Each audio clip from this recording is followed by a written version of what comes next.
And hello, everyone. This is Elliott Serrano and Jose Melendez coming to you from Dreamland Comics here in Schaumburg, Illinois, and this is the Comic Culture Warrior YouTube channel. Thanks for coming back and checking out yet another one of our comic book conversations. And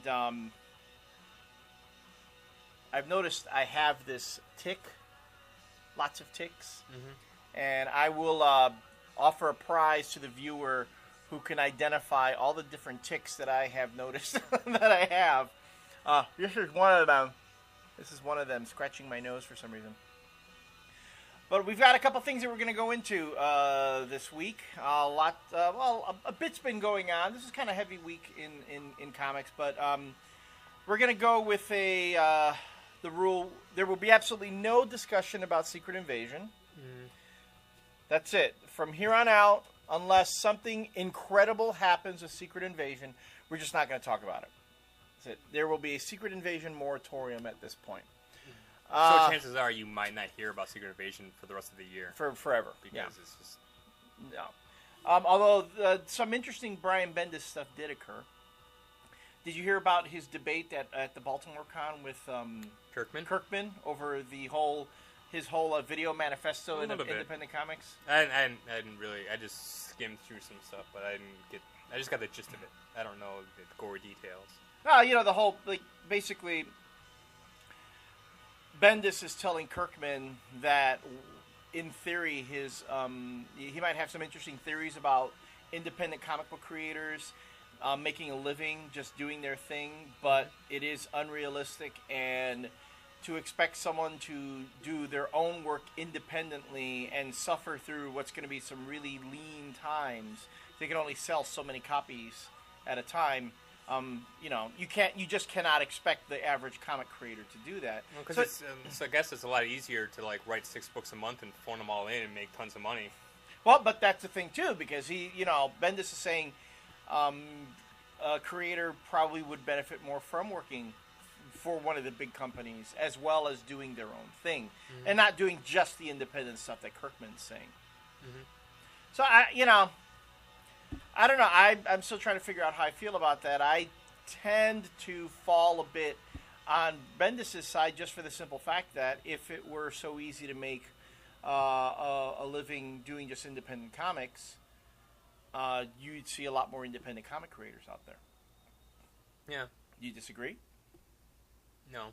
Well, I don't know. I don't know. Well, it's one of the guys who's been in independent comics for years now is Jonathan Hickman, and now he's jumping over to Marvel, and he's going to be co-writing something, one of the Dark Reign titles with Bendis. Right. I don't know how I feel about that, but I don't know. Well, it seems to be the thing. That's what the big two are doing right now. Is they're taking the top talent out there in the independents and pulling them in. I mean, Jonathan Hickman, for those who've been watching this from the very beginning, we're huge Jonathan Hickman fans, and Pax Romana, Nightly News, in Transhuman, which has been a lot of fun. I guess Marvel's letting these people cut their teeth on their own, and basically treating the independents like the minor leagues for comics, and then calling them up. But Kirkman, had it the other way around, where you go to the big two, make a name for yourself, get that money, and then go out and work creatively. Right. But whereas he wanted it to be the other way around, where the minor leagues would be the big guys. Right. And then when you really, have grown your talent, then you go out and you do your own stuff, and that way it would be more diverse product out there. These days, though, is there anyone who's really done that? I mean, even Kirkman did independent stuff before he went to Marvel. Is there anyone in comics right now who made their name as a Marvel or a DC writer who's going off on their own? I can... Joe Casey? Would that be Joe? Yeah, well, I mean, Mark Waid was a big one. Yeah, okay. Mark Waid, I mean, he's, editor-in-chief at Boom Studios, but he started at Marvel, and then he even went to go do his Guerrilla Press comics. Guerrilla Press, that didn't really go over too well, but he's one of those guys, I think, he went to CrossGen. Right, that's right. He's one of the guys over at CrossGen. So, I mean, you have guys like him, but... But will that happen today? you know, quite frankly, is Marvel going to be willing to invest a lot of time and effort into a young stud or young writer or an artist just to see them go off and leave the fold and do their own thing? Well, I think that's why the industry is so huge on contracts, like exclusive contracts. So they know that they'll have you for a certain amount of time, and then after that, maybe they'll see where you are and negotiate. But I mean, you get guys like like Bendis and a lot of other artists. I mean, they have exclusive, like Lionel Francis Yu. They have exclusive contracts with Marvel. Speaking of Lionel Francis Yu, last segments, I made the comment about Damon Lindelof and Wolverine versus Hulk. The scripts are in. Really? The scripts are in. Damon Lindelof has handed in all the scripts to Wolverine versus Hulk, and production will recommence once Yu is finished with Secret Invasion. Wow. Can you believe that? No. It was like I put it out there in the world, and bam! Now, I don't know. This power is dizzying. I'm trying to figure out what to ask for next. Should we talk about how Brian Michael Bendis needs to get off all the Avengers books? Can we talk about that? Maybe make that a reality? Maybe. You know, I say Brian Bendis should either, if he wants to do the Avengers books, he should do one, and he should write Iron Man. And then I think that's a good thing because he's free. He makes Avengers an Iron Man book anyway. Well, we've talked about this. Mighty Avengers is Iron Man, an Iron Man book, whereas New Avengers is a Luke Cage book. It's Heroes for Hire.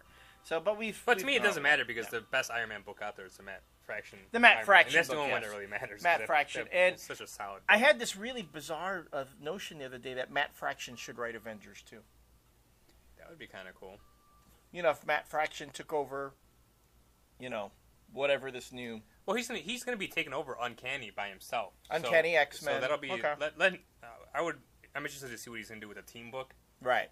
But the X-Men is so bland and just played out by now that I wouldn't mind seeing him doing an Avengers, maybe like Avengers Initiative. Now that Slot's leaving, that'd be cool to see Fraction on there. Christos Gage will be doing that. Yeah, well, he's a good writer too. I like him. So. Speaking of now, did Gage do a lot of independent stuff before he went working the Marvel? You know what? I don't know. The first Christos Gage thing that I read was the Union Jack miniseries that he did like 3 years ago. Right. I don't know. I think he's got a project coming out with Avatar now. So now he's actually doing independent stuff. Okay. He's going to start doing independent stuff now. But I don't remember. I think he was just one of those guys that Marvel had that wasn't really a big name. But I don't know. I could be wrong. But 3 years ago, 4 years ago, it's a pretty long time. And he's been working at Marvel for that long. Okay. So I'm just going to put that out to our viewers. If there's a writer that we're just not thinking of that actually cut their teeth with Marvel or DC and are starting to make a name for themselves in the independents, let us know, and we'll address it in our next segment. Well, I guess we can go with Warren Ellis. Warren Ellis is pretty big. Warren Ellis is another good one. That's true. With all his Avatar books and stuff like that, with Anna Mercury and Black Summer. And so we got Gage and Ellis. That's just two, though. I don't know. That's not very promising. Well, no. Yeah. All right. Well, we'll talk about that some more in our next segment. We hope to see you there.